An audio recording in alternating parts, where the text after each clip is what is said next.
एक बार फिर से आप सभी लोगों का मेरे नए ब्लॉग में स्वागत है। आप सभी लोगों को मेरा नमस्कार। आज है 12 अक्टूबर और संडे का दिन। संडे का दिन माने एक बिजी डे, क्योंकि नेक्स्ट संडे है छोटी दीपावली और मुझे करनी थी अपने घर कमरे की, आगे वाले कमरे की सफाई। बीच वाले कमरे की तो मैं सफाई कर चुकी थी, बचा था मेरा आगे वाला कमरा और मेरा किचन। इसलिए मैं सबसे पहले आ गई थी अपने आगे वाले कमरे में, जहाँ पे मैंने निकाले थे अपने कर्टन, क्योंकि मुझे करना था इनको वॉश। मैंने हेल्प लिया था अपने हस्बैंड से, क्योंकि शायद पूरे घर की अकेले सफाई कर पाना मेरे लिए पॉसिबल नहीं होता। इसलिए मैंने इनसे कहा कि थोड़ी बहुत मेरी आप हेल्प करा लीजिएगा।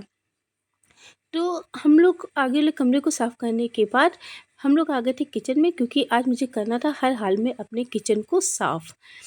किचन माने एक सरदर्द, क्योंकि किचन को साफ़ करने का मतलब था कि पूरा एक दिन तो किचन में लगना ही था।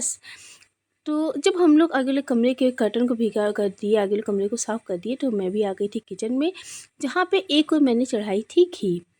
शायद मलाई 1 महीने से फ्रिज के अंदर रखी हुई थी और मेरे पास इतना समय ही नहीं था कि मैं उसकी घी निकाल पाऊँ। वैसे तो मैं घी हमेशा मक्खन निकाल के ही निकालती हूँ, लेकिन समय ना होने के नाते, काम ज़्यादा होने के नाते मैंने मलाई को लिया था, डायरेक्ट गैस पे रख दिया था। साथ में मैंने इसमें डाल दिया था 2 चम्मच दही। एक तरफ बन रही थी मेरी घी और दूसरी तरफ मुझे साफ़ करना था अपने किचन को। तो चलिए करते हैं किचन को साफ़। किचन का हाल देख ही रहे हैं, जो मेरे कप हैं, मेरे कांच के बर्तन हैं, ये सारे डिब्बे हैं, ये सारे डिब्बे जो है मुझे करने हैं वॉश। जो प्लेटफॉर्म की जो पन्नी होती है, वो पोंछते-पोंछते कहीं न कहीं से थोड़ी-थोड़ी सी फट गई थी और ये देखिए हल्की-हल्की इनमें धूल भी दिख रही है, जो कि साफ़ करने के बाद भी शायद साफ़ नहीं हो रही थी, क्योंकि खाना इसी किचन में बनता है और कुछ धूल-वूल इसमें जम जाती है, जो कि साफ़ नहीं होती हैं। तो मैंने सोचा था कि लाओ अब मैं इन पन्नियों को आज चेंज करूँगी और लेकर के आऊँगी अपने किचन के लिए एक अच्छी-सी और मोटी-सी पन्नी। क्योंकि कोई भी पन्नी जो है वो 6 महीने से ज़्यादा तो चलती नहीं है। 6 महीने के बाद तो मुझे अपनी पन्नियों को चेंज कर देना पड़ता है।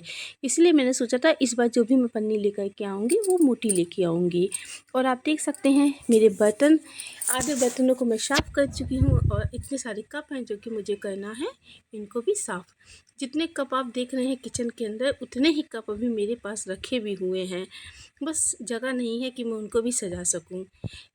उसके बाद जब मैंने दोनों अपने सारे बर्तनों को धुल लिया, उसके बाद मैंने चलाया था पंखा, जिससे कि मेरे बर्तन जो हैं थोड़े से सूख जाए। और अब मैं जा रही थी मार्केट, क्योंकि मुझे लाना था इनके लिए पन्नी, इन प्लेटफॉर्म पे लगाने के लिए पन्नियाँ। उसके बाद किचन साफ़ करने के बाद हम लोग भी नहाए। नहाने के बाद हम लोगों ने खाया खाना और फिर मैं तैयार हो रही थी अपने मार्केट जाने के लिए। तो चलिए तैयार होते हैं मार्केट जाने के लिए, क्योंकि घड़ी में बज गया है इस समय 12 और कड़ी जो धूप है वो बहुत ही ज़्यादा तेज़ है। इसीलिए मैं जाऊंगी जल्दी से यहाँ के सामान लेकर के आऊँगी और इसके बाद मुझे भी करना था अपने किचन को साफ़, नहीं तो मेरा लग जाता पूरा दिन इसी को करने में। एक तरफ मैंने धुल के डाले हुए थे अपने कर्टन, दूसरी तरफ मैं साफ़ कर रही थी अपने किचन को। तो लीजिए मैं भी हो गई थी तैयार और मैं भी निकल गई थी मार्केट। धूप तो बहुत तेज़ थी, लेकिन काम तो मुझे करना ही करना था, क्योंकि इसके बाद मेरे पास समय नहीं था। इसलिए मैंने सोचा चलो धूप है वो तो डज़न्ट मैटर है, उससे तो कोई फ़र्क नहीं पड़ता है। अभी जाऊँगी और जल्दी से लेकर के इन पन्नियों को मैं चली आऊँगी। मैं भी निकल गई थी अपने हस्बैंड के साथ, कुछ छोटी-छोटी मुझे शॉपिंग भी करनी थी, पन्नियों के साथ-साथ कुछ किचन के भी सामानों को मुझे लेना था और हम लोग सीधे निकल गए थे मार्केट में। जहाँ पे हम लोग पहुँचे सीधे शालीमार, क्योंकि जो भी पन्नी-वन्नी रहती हैं या वॉलपेपर पर जो भी सामान रहते हैं वो यहाँ पे आसानी से मिल जाते हैं। ले कर के मैं आई थी अपनी साड़ी, जिसका मुझे लेना था यहाँ पे मैचिंग ब्लाउज। तो मैं भी ढूँढ रही थी मैचिंग ब्लाउज, दीपावली की बहुत ज़्यादा भीड़ थी और हर दुकानों पे कस्टमर जो है भरे हुए थे, इसलिए हर दुकानों पे लग रहा था मुझे भी समय। तो लीजिए निकल गए थे मेरे भी ब्लाउज। उसके बाद मैं आ गई थी अपने वॉलपेपर को लेने के लिए, क्योंकि मुझे किचन में लगाना था इनको। तो यहाँ पे जो भैया थे वो कई प्रकार के वॉलपेपरों को दिखा रहे थे, हर रेट के वॉलपेपर थे और इसमें से जो मुझे समझ में आया था वॉलपेपर वो अभी मैं आपको दिखाऊंगी, क्योंकि मुझे तो अपने किचन के लिए ऐसा वॉलपेपर लेना था कि उसको लगाने के बाद मेरे किचन में अंधेरा ना आए। और हर वॉलपेपर का दाम अलग था, हर वॉलपेपर की साइज़ अलग थी और उन्हीं के अकॉर्डिंग मुझे भी, अपने किचन के अकॉर्डिंग मुझे भी लेना था वॉलपेपर। वॉलपेपर लेने के बाद हम लोग आ गए थे, जो आगे वाले कमरे में मेरे मेज है उसके लिए लेनी थी मुझे कुछ, जो मेज कवर होता है उसको लेना था। हम लोगों ने उसको लिया। उसके बाद प्लेटफॉर्म पे लगाने के लिए मैंने लिया इस पन्नी को। जो ये पन्नी थी ये बहुत ही ज़्यादा मोटी पन्नी थी। भैया तो कह रहे थे कि 2 साल तक लगा ही रहिए, आपकी पन्नी कहीं से फटेगी नहीं, लेकिन मैं जानती थी मुझे तो हर 6 महीने पे या 1 साल के अंदर मुझे अपनी पन्नियों को चेंज कर देना है। फिर मैंने भी डिसाइड किया था इस बार थोड़ा-सा डार्क कलर लेने का, क्योंकि जब डार्क कलर होता है तो कुछ समय तक चलता है और उसमें जो तेल-वेल के निशान-विशान होते हैं या धूल-वूल के वो थोड़े से कम मालूम चलते हैं। तो लीजिए शॉपिंग करके हम आ गए थे अपने घर, जहाँ पे मुझे इन दीवारों पे लगाना था वॉलपेपर। खाना बनने के कारण जो ये दीवारें हैं वो थोड़ी-थोड़ी सी गंदी दिखाई दे रही थी और जब मैं इनको पोंछती थी तो बहुत अच्छे से ये साफ़ भी नहीं होती थी। तो मैंने सोचा चलो इन पे मैं लगा देती हूँ वॉलपेपर, जो देखने में तो थोड़ा-सा किचन मेरा अच्छा लगेगा, क्योंकि मुझे तो करना था अपने किचन का मेकओवर। तो लग रहा था मेरा भी वॉलपेपर मेरा लग रहा था कुछ इस तरह से। वॉलपेपर को लगाने के बाद फिर मैंने भी लगाया अपना जो किचन का प्लेटफॉर्म था उसके ऊपर इन पन्नियों को।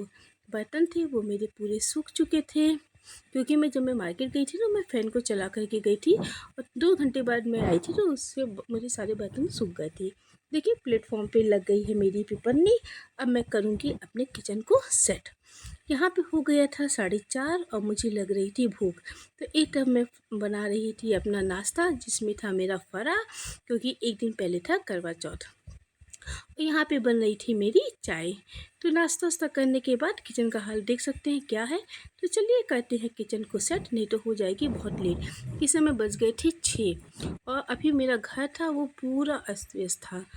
तो मुझे लग गया था पूरा 1 से 1.5 घंटा, क्योंकि बर्तन तो सारे मैं धुली थी, मुझे केवल सेट करना था, लेकिन उनको भी करने में मुझे लग गया था 1 घंटा।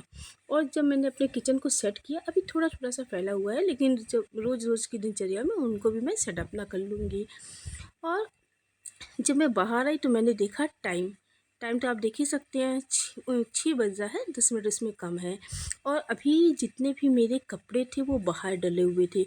ये कपड़े इतने कपड़े जो है मेरे सूख चुके थे और इतने ही ज़्यादा कपड़े अभी मेरे बाहर भी डले हुए थे। तो चलिए उठाते हैं बाहर से कपड़ा, नहीं तो बाहर गिर रहे थे छोटे-छोटे कीड़े और वो लग जाते मेरे कपड़ों में और हो जाते मेरे कपड़े पूरे ख़राब।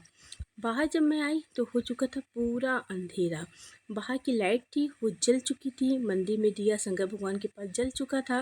तो मैंने भी उठाए अपने कपड़े, देख रहे हैं आप मेरे जो कपड़े हैं वो सूख चुके हैं। मैं भी आई मंदिर में, मैंने किया अपना पूजा और चलिए इसी के साथ करती हूँ मैं भी अपने ब्लॉग को एंड। Thanks for watching.